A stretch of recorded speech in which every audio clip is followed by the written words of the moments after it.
When God teaches us lessons the hard and painful way. Marami sa atin ang mas gusto nating matuto sa maayos po na paraan. Gusto natin matuto sa matiwasay na paraan kaysa sa mahirap at masakit na paraan. Tama po? Kung tayo po ang papipiliin, mas gusto ko ito. Mas gusto nating matuto sa mga advices kaysa sa consequences. Mas gusto nating matuto sa mga instructions kaysa corrections. Sa masayang paraan kaysa sa masakit na karanasan. Sa ating pong Kristiyanong journey, sa ating Christian life, marahil may mga pagkakataon na alam na natin ang kalooban ng Diyos. Ngunit, mas pinipili pa rin nating sumuway. I don't know kung andyan ka sa ganung sitwasyon sa Christian life mo. Ay, alam mo ang will ni Lord. Alam mo ang kalooban ng Diyos. Pero sinisikap mong tumakas. Sinisikap mong lumayo. Sinisikap mong talikuran. At ito po ang makikita po natin kay Prophet Jonah. Alam na natin yung nangyari sa chapter 1. Okay? Tinawag si Jonah ng Diyos upang siya ay pumunta sa Nineveh upang ipangaral ang mensahe po ng ating Panginoon. Para magbigay ng warning doon sa mga tao sa Nineveh. Dahil ang kasalanan ng mga tao na yon ay umabot na sa Diyos. No? In other words, pinapunta ng Diyos si Jonah, Prophet Jonah doon sa Nineveh para magbigay ng warning, para magbigay ng mensahe ng Diyos. But we know the story, si Jonah po ay tumakas sa kabaliktarang direksyon, no? Sa opposite direction. Sa kanyang pong pagtakas, nabasa po natin sa chapter 1 na ang Diyos ay nagpadala ng malakas na bagyo. Okay? Sumakay siya sa barko at during that time na siya po ay naglalayag papunta po ng Tarshish, bigla pong lumakas ang hangin. Inalaw ng Lord na siya po ay sila ay makaranas ng bagyo. Now, kalaunan, itinapon si Jonah sa dagat at nilamon siya ng malaking isda na inihanda din ng Diyos. Okay? Ang sitwasyon ni Jonah sa loob ng malaking isda, marahil para kay Jonah, mga kapatid, ito po ay isang lugar ng parusa. Pero yung isang sitwasyon sa loob ng tiyan ng malaking isda, marahil ito rin po ay naging lugar ng panalangin para kay Jonah. Yung mahirap na sitwasyon na yon, naging lugar ng pagkilala. Naging lugar ng pagpapakumbaba. Naging lugar ng pagkakataon na maranasan muli ni Jonah yung awa ng Diyos. Yung sa image, yan ang nakita kong clear na picture ni Jonah. But I do not know kung ano ang exact na sitwasyon ni Jonah sa loob. Buti dito, mayroon pa siyang space. Pero in reality, ano kaya ang sitwasyon ni Jonah during the time na siya ay nasa loob ng tiyan ng malaking isda? Can you imagine? 3 days and 3 nights. And I believe, yung sitwasyon ni Jonah sa loob ng 3 araw at 3 gabi, yun ang pinakamahirap, pinakamasakit na sitwasyon para sa kanya. Okay? When God teaches us lessons the hard and painful way. Sa pinakamadilim na bahagi ng buhay ni Jonah, makita natin natuto siyang tumingin at lumapit muli sa presensya ng Diyos. Alam niyo mga kapatid, minsan ginagamit ng Diyos ang mahihirap na karanasan upang makuha ang ating focus. Upang turuan tayong magtiwala sa Kanya at upang ibalik tayo sa Kanyang kalooban. Huwag nating kalimutan yan. Ginagamit ng Diyos ang mahihirap nating sitwasyon para kunin yung atensyon natin. Kasi baka tayo ay napapalayo. Okay? So ngayon po, pag-aralan natin ang Jonah chapter 2. Okay? This time, unlike po sa chapter 1, na si Jonah po ay tumatakbo palayo sa Diyos. But dito sa chapter 2, natutunan na po ni Jonah na manalangin sa Diyos. Sa chapter 1, instead na manalangin, anong ginawa ni Jonah? Natulog. Pinuntahan siya ng kapitan at nirebuke. No? Samantala yung mga kasama niya sa barko, nagsisitawag sa kanilang Diyos. Pero itong si Jonah na may totoong Diyos, natulog. Okay? But sa chapter 2, natutunan po ni Jonah na manalangin. Okay? Now, why did God teach Jonah lessons the hard and painful way? Bakit ganon yung way ng Diyos para turuan itong si Prophet Jonah? Si Jonah, isang propeta, isang disobedient prophet ng Panginoon. Pero bakit ganito po ang paraan ng Diyos para lang turuan itong kanyang propetang sumusuway sa kanyang kalooban?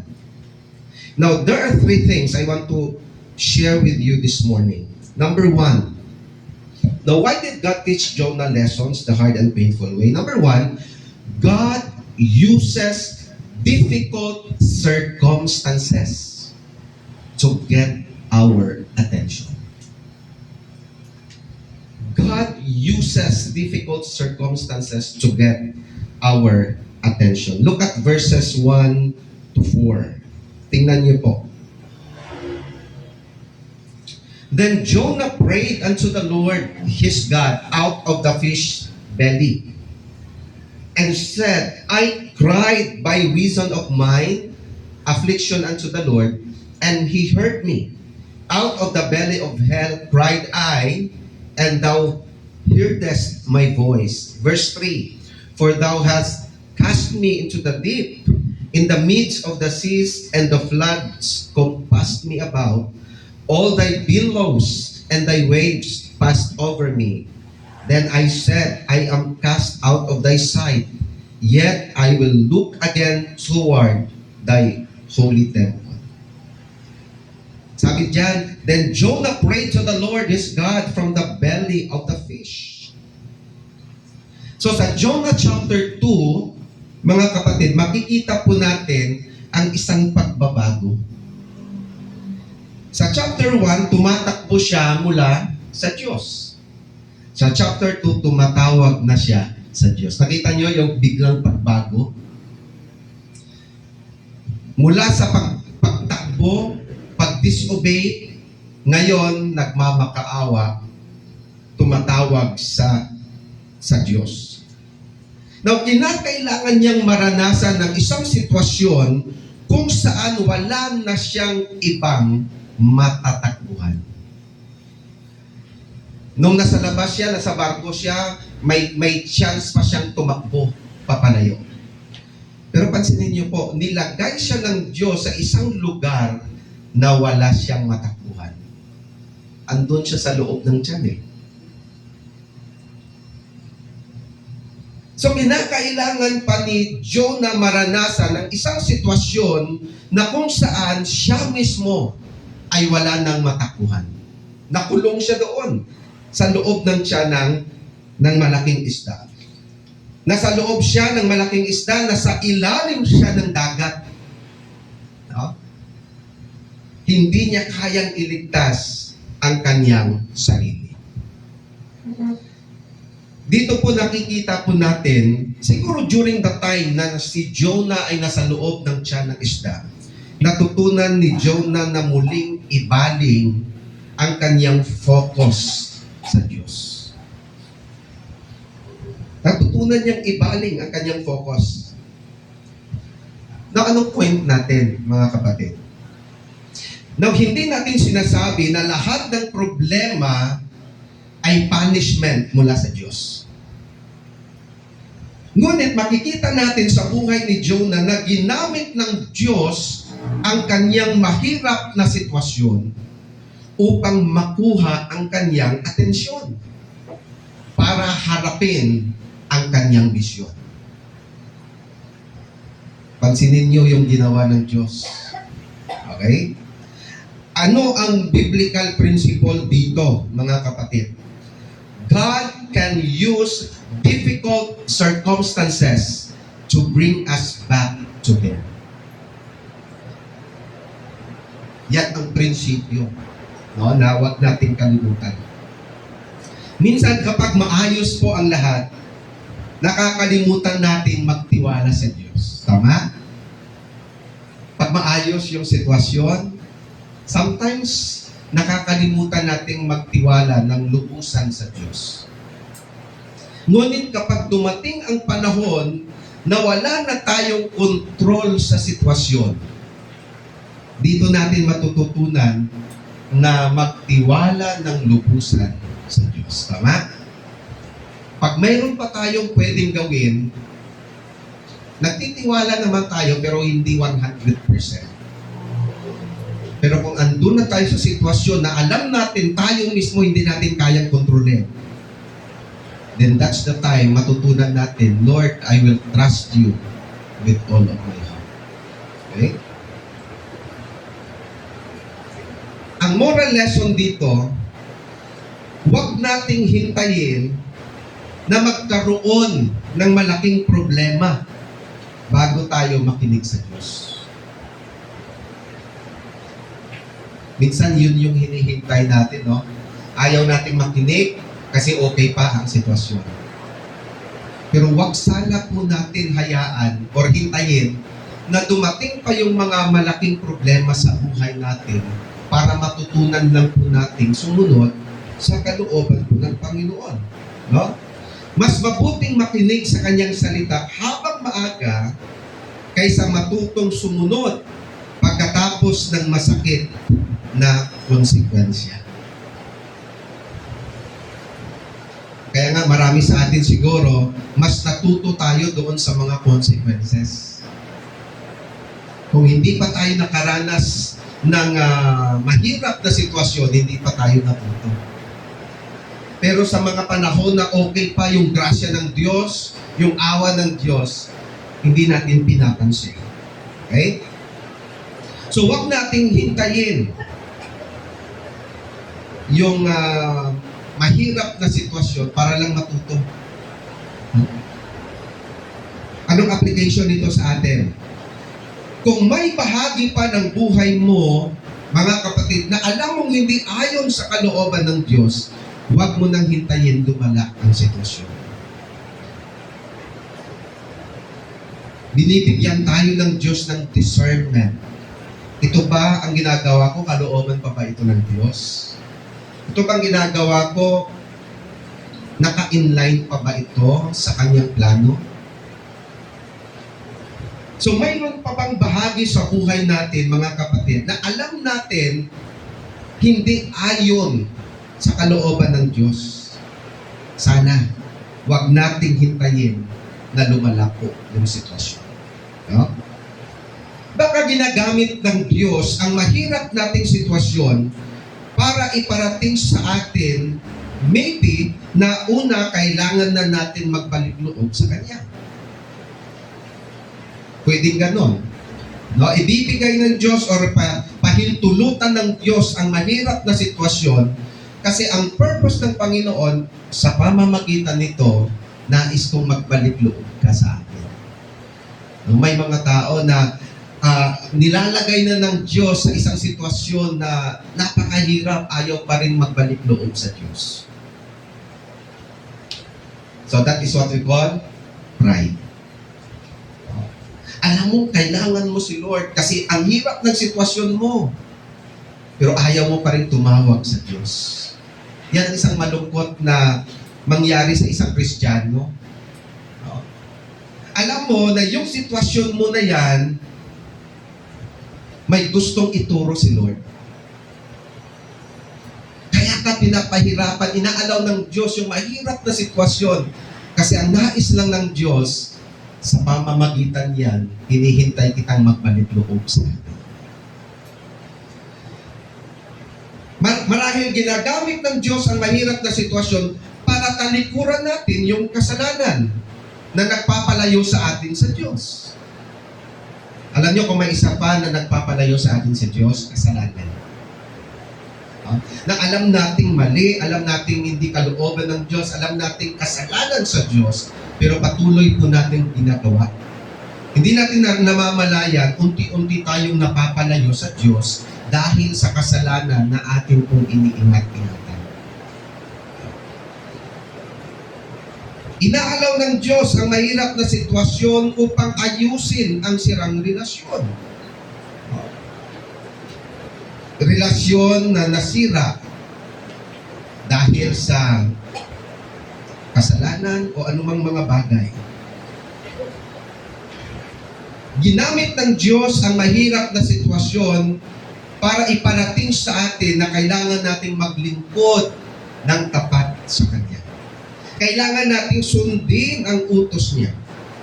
Kailangan nating sumunod sa kalooban niya habang may pagkakataon pa. Kasi darating ang araw, baka wala ng pagkakataon. Okay? Nang tanong, may ginagamit ba ang Diyos na sitwasyon ngayon upang makuha ang iyong atensyon? Sa inyo pong pamumuhay bilang isang Kristiyano, bilang isang tagasunod ni Kristo, meron bang ginagamit ang Diyos na sitwasyon sa iyo ngayon para makuha lang ang atensyon mo? God uses difficult circumstances to get our attention. Pangalawa po na makita natin, verses 5 to 7. The waters compassed me about, even to the soul. The depth closed me round about.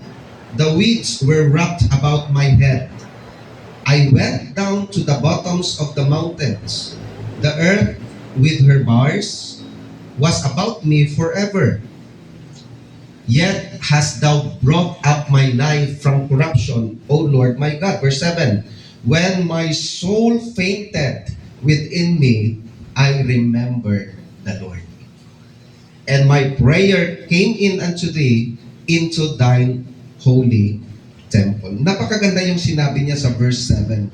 When my life was fainting away, I remembered the Lord. Now, the second thing na gusto kong i-share, not only God uses our circumstances to get our attention. Secondly, God uses our brokenness to teach us dependence on Him.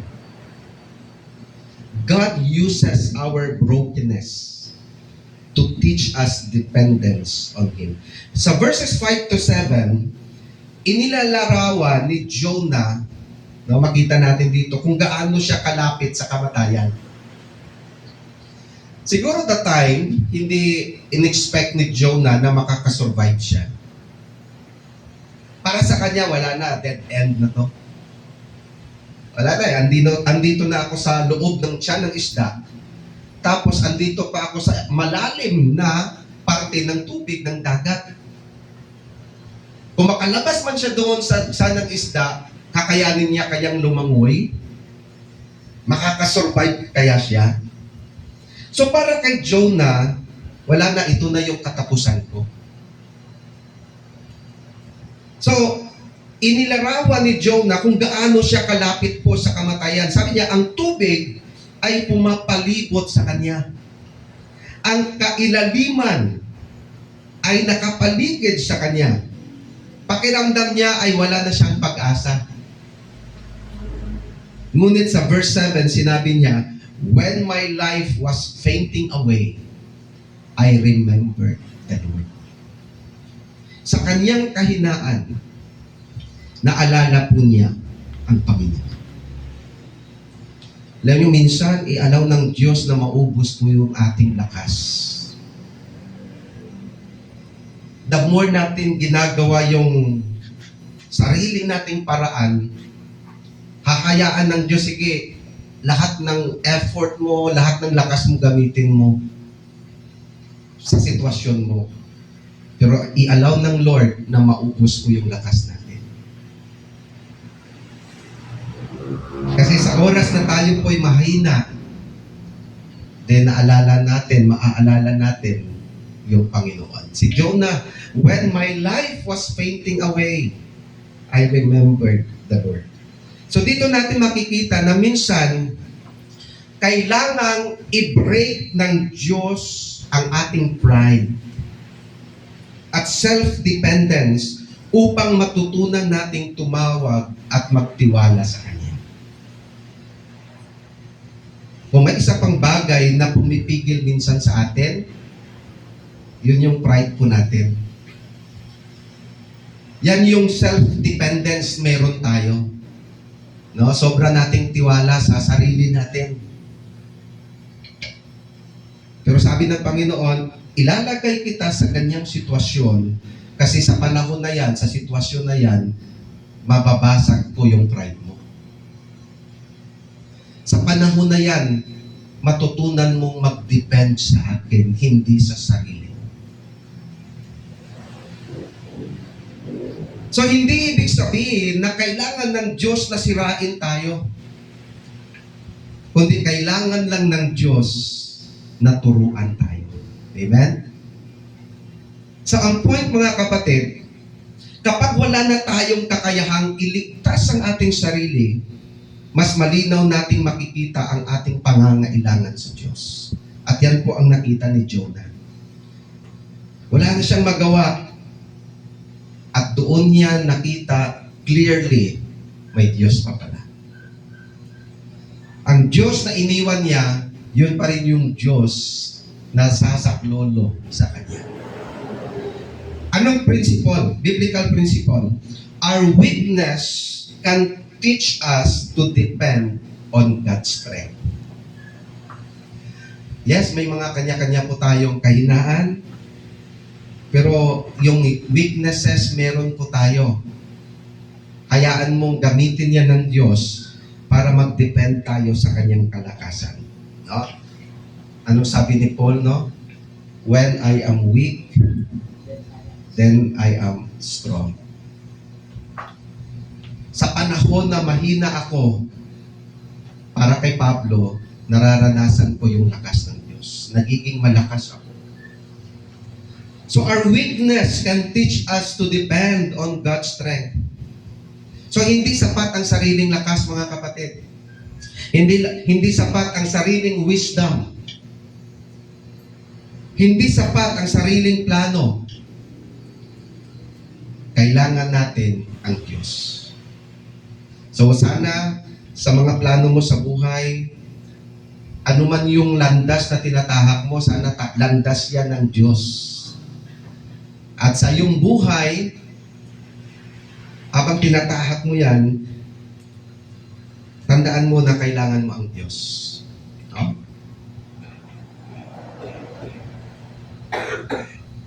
Ang moral lesson dito, kapag dumadaan tayo sa pagsubok, sana wag agad nating itanong, paano kaya ako makakalabas dito?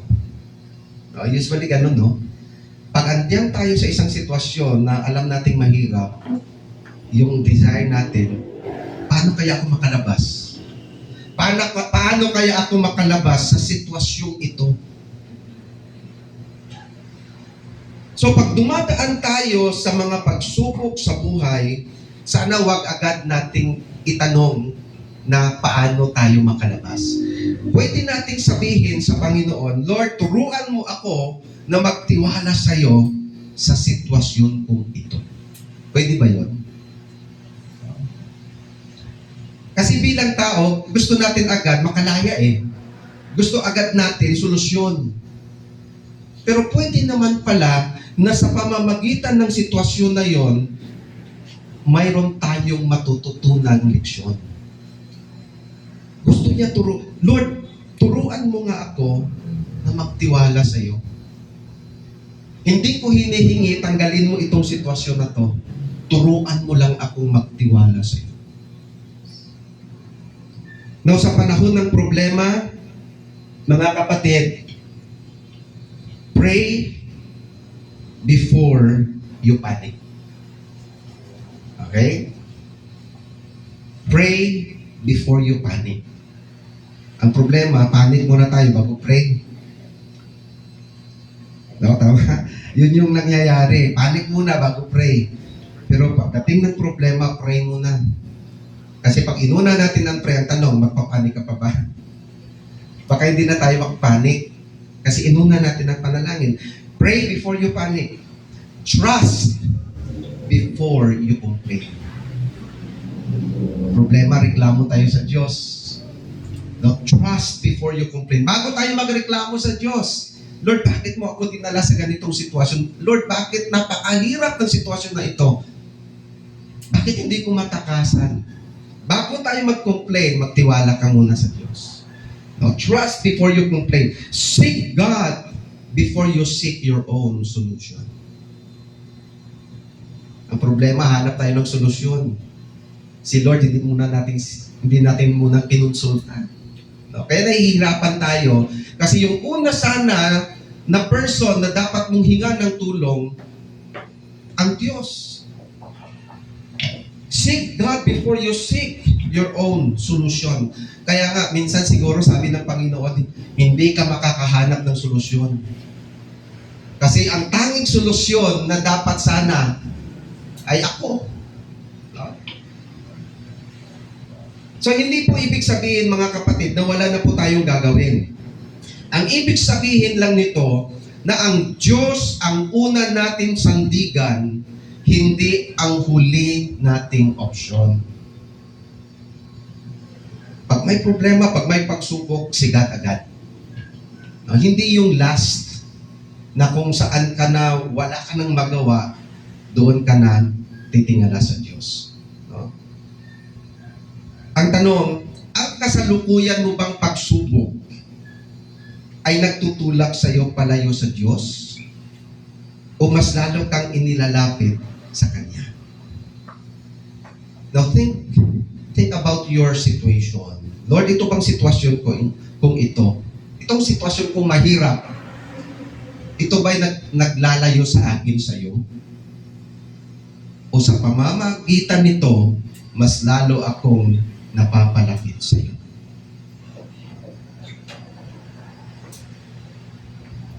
God uses our brokenness to teach us dependence on Him. Yung pangatlo, when God teaches us lessons the hard and painful way, yung pangatlo po,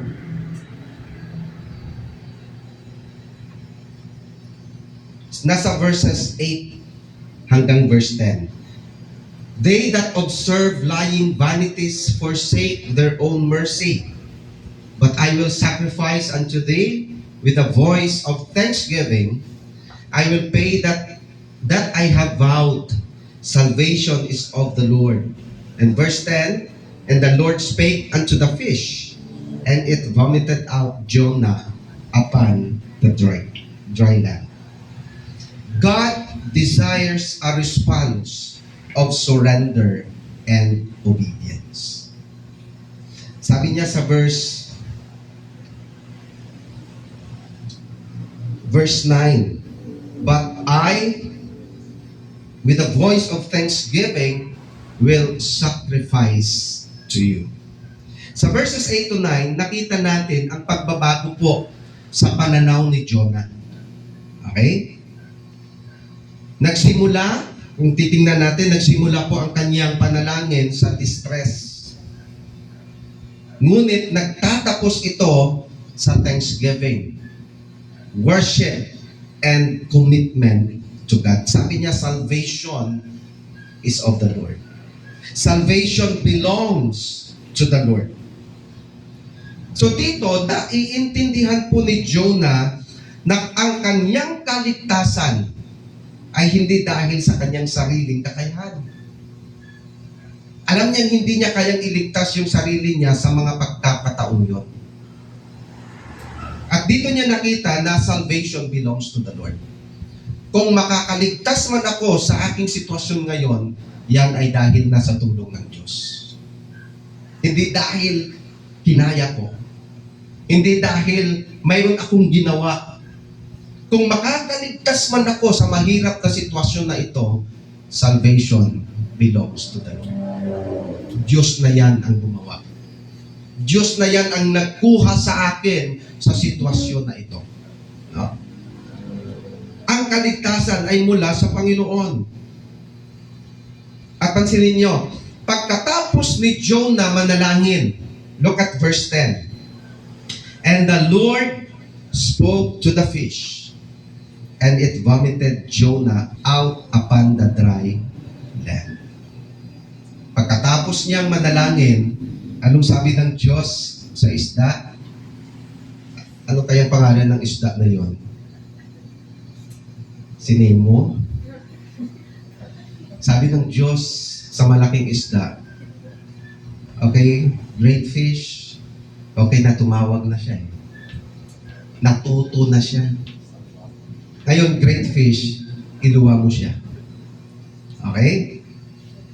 And the Lord spake unto the fish, and it vomited out Jonah upon the dry land. Tingnan nyo ha, hindi lang siya niluwa sa tubig, o bala ka na maglumangoy. Iniluwa siya doon sa dry land. At yung dry land na yan, saan yon?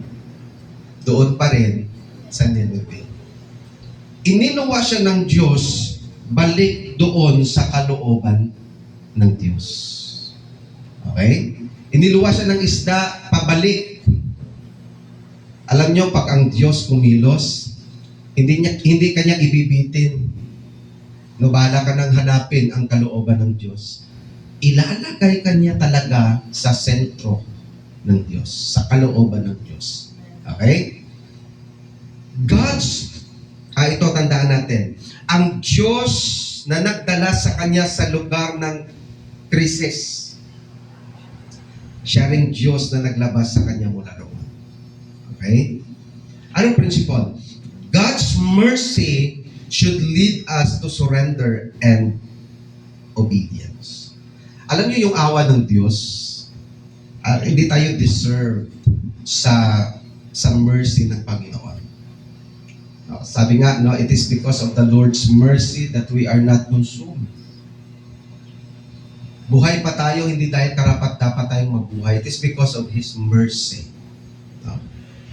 God's mercy should lead us to surrender and obedience. Minsan yun yung dadalhin tayo ng Diyos upang sumuko tayo sa Diyos at sumunod tayo sa Kanyang kalooban.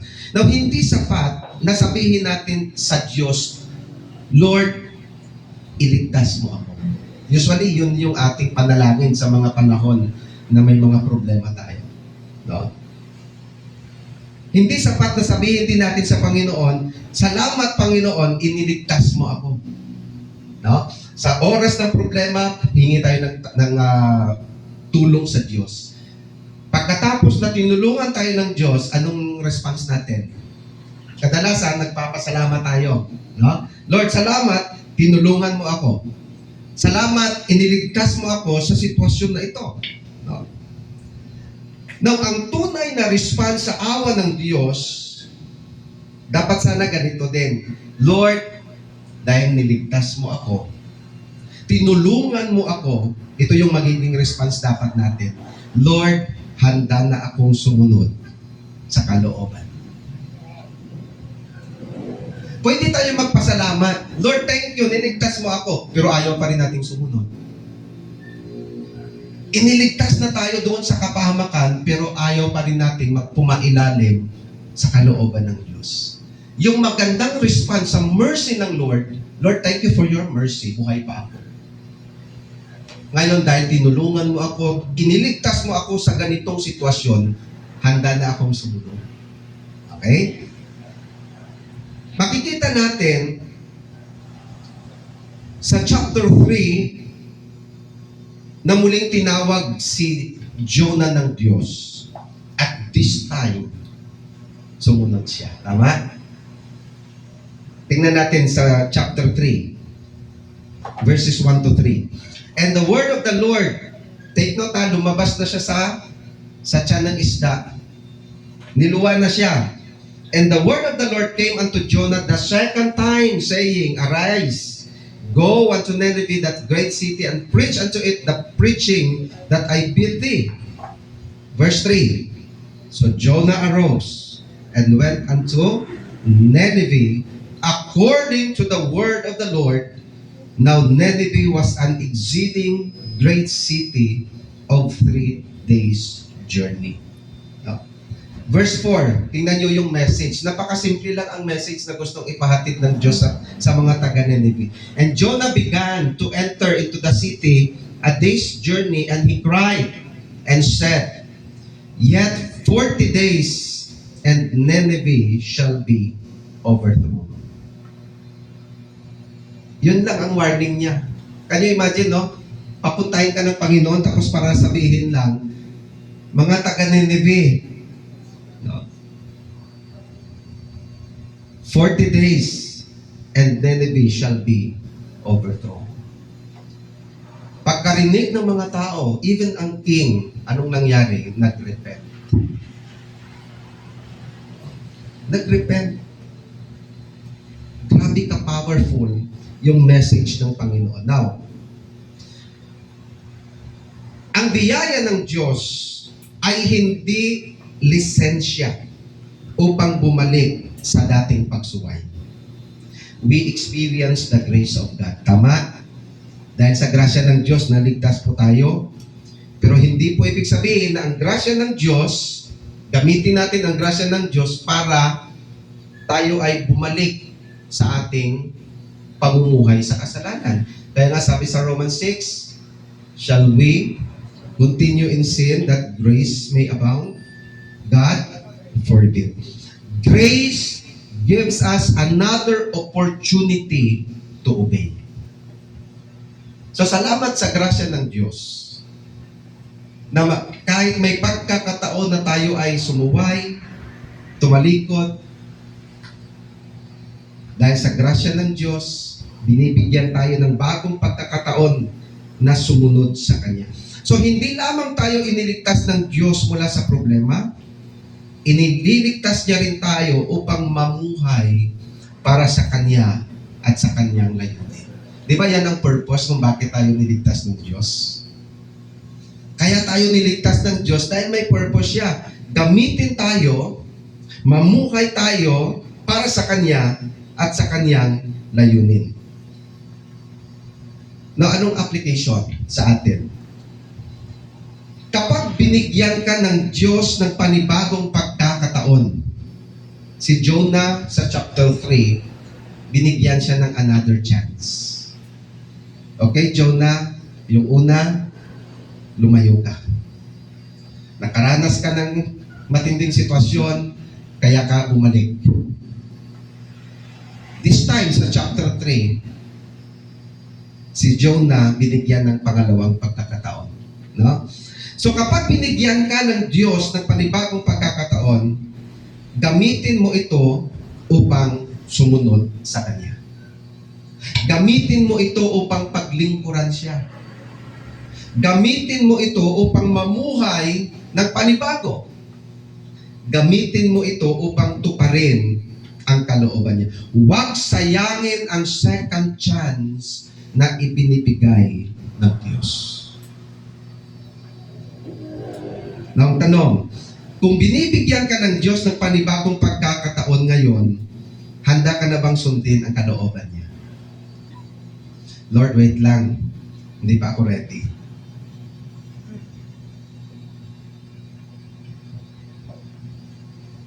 Now, the bigger lesson from Jonah, makita natin, may isang magandang progression, no, sa buhay ni Jonah. Sa chapter 1, he ran from God.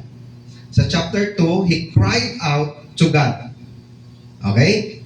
So, anong lesson sa chapter 2? Kapag tayo ay naliligaw, ang Diyos ay may kapangyarihang gamitin maging ang mahirap na kalagayan upang ibalik tayo sa Kanya. And the story of Jonah, nagpakita po na yung pagbabago sa buhay ni Jonah ay isang proseso din. No? Si Jonah po dumaan sa isang proseso.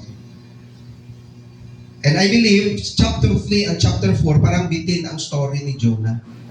Pero chapter 3 and chapter 4, patuloy po ang pag-mold ng Diyos sa puso at sa buhay ni Jonah.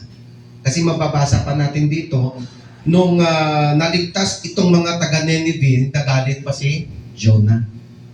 Mas concerned siya doon sa, ano yung ginawa?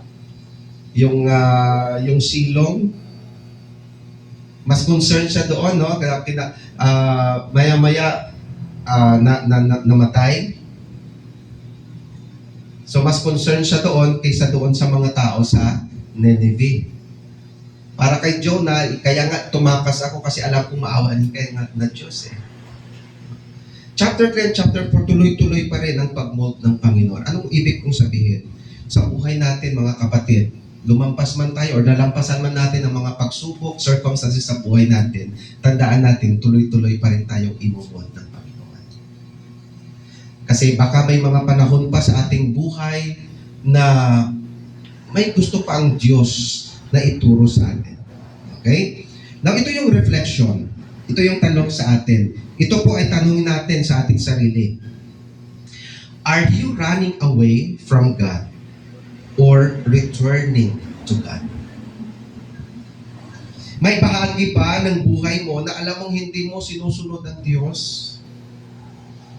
Ikaw ba'y lumalayo? Tumatakbo palayo? O ikaw ba'y lumalapit nasa Diyos? Is God using your difficult circumstance to get your attention? Ginagamit ba ng Diyos yung sitwasyon mo na yan para makuha yung pansin mo, yung focus mo? So sa halip na puro tayo, Lord, bakit ganito? Sana matutunan natin na itanong sa Panginoon, Lord, ano ba ang gusto mong ituro sa akin? I don't know kung nakapagtanong na kayo ng gano'n. Lord, ano bang gusto mong ituro? Are you learning to depend on God? Kapag may problema, sino ang una mong tinatakbuhan? Ang Diyos ba o ang ibang tao? How are you responding to God's mercy? Ang awa ba ng Diyos ay nagtutulak sa iyo sa gratitude, sa worship, sa surrender, at even sa obedience? Yung mercy ng Diyos, pinakita niya, yun ba yung nag-push sa'yo? That's why you worship the Lord. You serve the Lord. Kaya ka natutunan mong mag-surrender ngayon sa Diyos because of His mercy. What is God asking you to obey today? Ano ba yung gusto ng Diyos na sundin natin? Mga kapatid, huwag hintayin ang malakas na bagyo. Huwag hintayin ang malaking isda bago natin matutunan na sumunod sa kalooban ng Diyos. Lastly, ang buhay ni Jonah ay nagpapakita sa atin na ang Diyos ay hindi basta-basta sumusuko sa kanyang mga anak. Anak ka ng Diyos, kahit anong layo mo, hindi susuko ang Diyos sa iyo. Gagawa at gagawa siya ng paraan. Kung anak ka ng Diyos, gagawa siya ng paraan. Babalik ka rin. Okay? Tumakas si Jonah, ngunit hinabol siya ng Diyos. Sumuway si Jonah, ngunit hindi siya pinabayaan ng Diyos. Dumating ang bagyo, ngunit may layunin ang Diyos. Napunta siya sa loob ng malaking isda, ngunit maging doon ay naroon ang Diyos. Ibig sabihin, ano man ang sitwasyon, God is always with us. At sa pinakamadilim na bahagi ng kanyang buhay, natutunan ni Jonah na muling tumingin sa Panginoon. Minsan, tinuturuan tayo ng Diyos sa pamamagitan ng kanyang mga salita.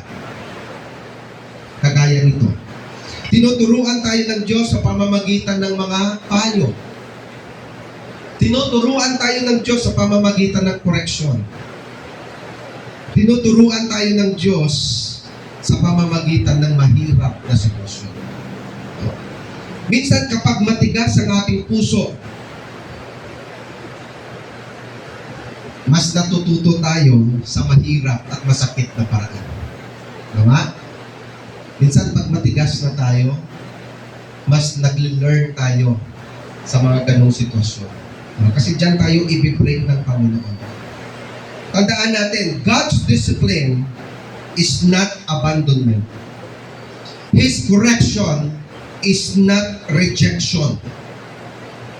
His mercy is always calling us back to Him. Kaya ang tanong, bakit ako dumadaan sa mahirap na sitwasyon na ito? Maybe yan ang tanong natin. Lord, bakit ba ako dumadaan sa ganitong sitwasyon? Ano ang nais mong ituro sa akin, Panginoon? O di kaya, yung dalangin natin, Lord, tulungan mo akong sumunod. Sumunod sa kalooban. Simpleng panalangin, pero mahirap gawin. Di ba? Tulungan mo akong sumunod sa kalooban. Huwag nating hintayin, turuan tayo ng Diyos sa mahirap at masakit na paraan. Sana nga, as much as possible, makinig tayo sa Kanyang salita, magtiwala tayo habang may pagkakataon pa, o binibigyan tayo ng Diyos ng chance. Sumunod tayo ng lubusan sa Kanyang kalooban. Because the best way to learn from God is not through the pain of disobedience, but through the obedience of faith. When God teaches us lessons the hard and painful way, ano yung una? God uses our circumstances or difficult circumstances to get our attention. Pangalawa, God uses our brokenness to teach us dependence on Him. And last, God desires a response of surrender and obedience. Mga kapatid, nasa sitwasyon ba tayo na tinuturuan tayo ng Diyos ngayon? Marahil hindi sa madaling paraan, marahil sa mahirap at minsan sa masakit na paraan. Sana ang leksyon sa buhay ni Jonah magsilbing gabay at patnubay sa atin. Magbigay ng warning na sana huwag na natin gayahin ang unang pagkakamaling ginawa ni Jonah. At kung sakaling dumating na nga tayo sa ganung sitwasyon, sana yung pagbabalik loob ni Jonah ay atin din itong gagayahin.